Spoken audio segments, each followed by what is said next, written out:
Je vais vous montrer une façon de porter votre foulardise qui fait en sorte que ça ressemble un peu à la...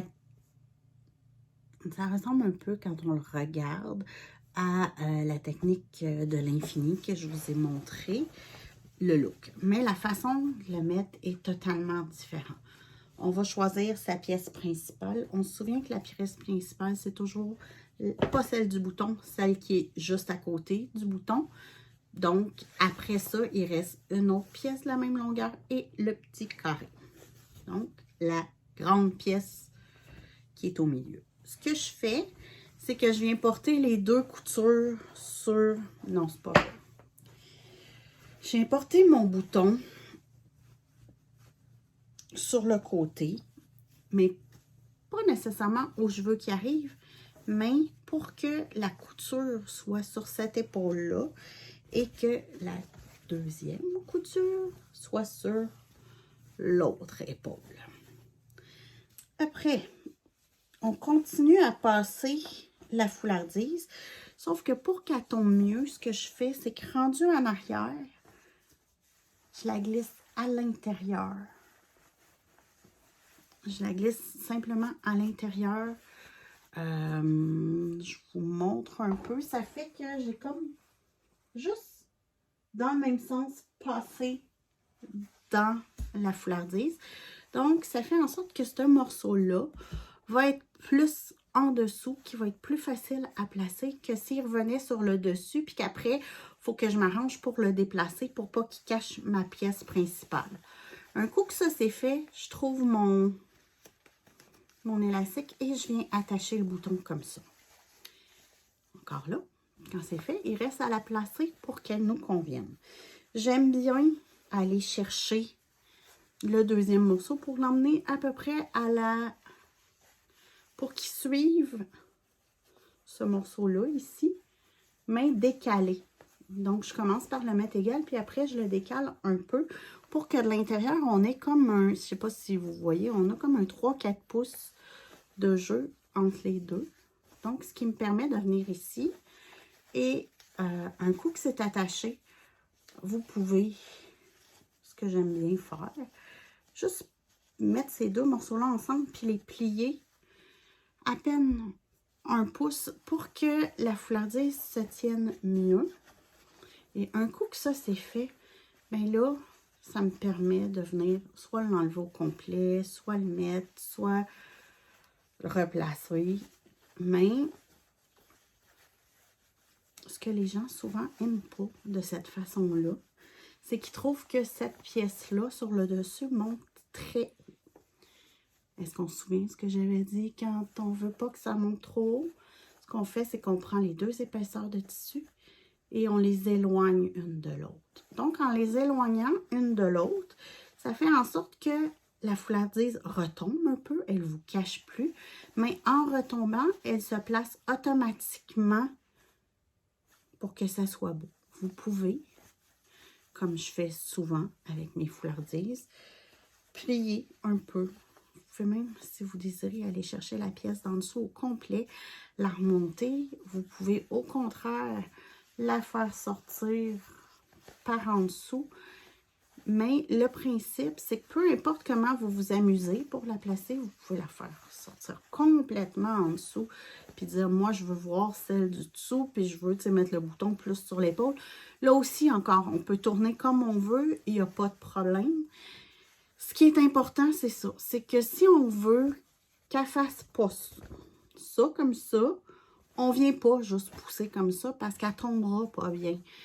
Si on veut l'éloigner de nous cacher le visage au complet, puis qu'on le fait en séparant les deux tissus.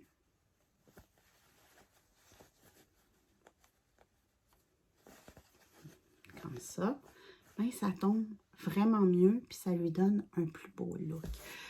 Si on trouve que ça, c'est dérangeant, on les plie par en avant. Puis nos vêtements, habituellement, vont les tenir à la bonne place. Si on veut mettre le bouton plus en évidence, on le sort. Puis un coup qu'on a trouvé une façon qu'on aime de porter notre foulardise, puis qu'on se dit, hey, la prochaine fois, j'aime ça, j'étais bien, j'étais confortable, on l'enlève juste comme ça. Puis quand on la remet juste comme ça. Donc, on peut avoir 2-3 fois la foulardise placée d'avance, puis ça va convenir. Comme on peut aussi totalement redéfaire.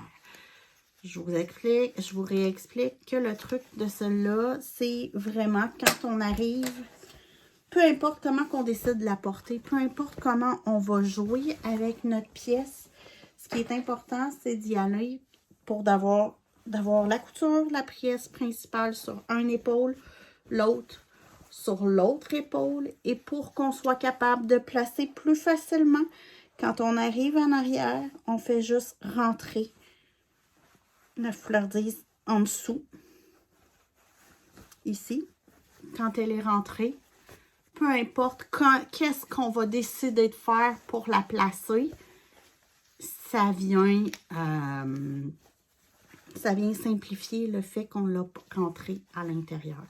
Donc, je pourrais arriver, faire ça comme ça. Je trouve que la pointe est trop grosse. Je veux le bouton plus comme ça. Puis,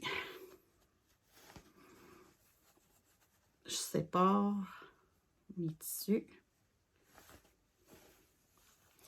C'est sûr que cette foulardise-là, elle a un an. Je l'ai quand même portée, pas excessivement souvent, mais assez souvent pour qu'elle, je dirais qu'elle prenne le pli tout seul. Je pourrais arriver puis la porter comme ça. Je pourrais arriver puis dire, tu sais, je veux encore la baisser un peu plus, que je vais faire ça. Je pourrais dire, je veux pas voir le picoter puis le replier en avant ou en l'intérieur, ou simplement mettre ça, mais la base reste toujours la même. La base, c'est de la passer à l'intérieur ici, et tout se fait plus facilement par la suite. C'est la façon de porter la foulardise, un petit peu plus complexe qu'en infini, mais qui vous permet de jouer beaucoup avec votre foulardise. Puis, vous pouvez même, à la limite, si vous vous sentez, vous dites, ben là, aujourd'hui, j'aimerais vraiment ça qu'elle reste comme ça. Vous pouvez tricher puis mettre une épingle à couche à l'intérieur. Il n'y a pas de problème. On ne la verra pas, puis vous allez peut-être vous sentir mieux. Au début, j'avais tendance à tricher comme ça les premières fois que j'ai acheté une foulardise puis que je l'ai mis. J'avais tendance à tricher puis à dire, ben, à l'intérieur, je voudrais que lui reste absolument là, puis à aller mettre une épingle à couche à l'intérieur. Je le fais absolument plus, parce que je trouve que c'est pas nécessaire. Mais au début, c'était plus facile pour moi de placer la foulardise en ayant la sécurité de dire, ben là, j'ai une épingle à couche à l'intérieur, elle est cachée, on la voit pas, mais je sais qu'elle va rester comme ça, qu'elle va rester comme je l'aime toute la journée, au lieu de me soucier de est-ce qu'il faut que je retourne la placer, est-ce que, tu sais, mais là, non, c'est ça. J'ai appris à les porter de différentes façons. Puis, tu sais, des fois, je trouve que c'est, je veux absolument équilibrer les deux côtés pour qu'ils arrivent à la même place sur l'épaule. Mais il y a d'autres journées qui, au contraire, je vais totalement déséquilibrer ma foulardise pour qu'elle soit beaucoup plus d'un côté que de l'autre. Mais c'est correct aussi. Donc, le mot d'ordre, ça reste de s'amuser avec sa foulardise pour être capable de bien la porter.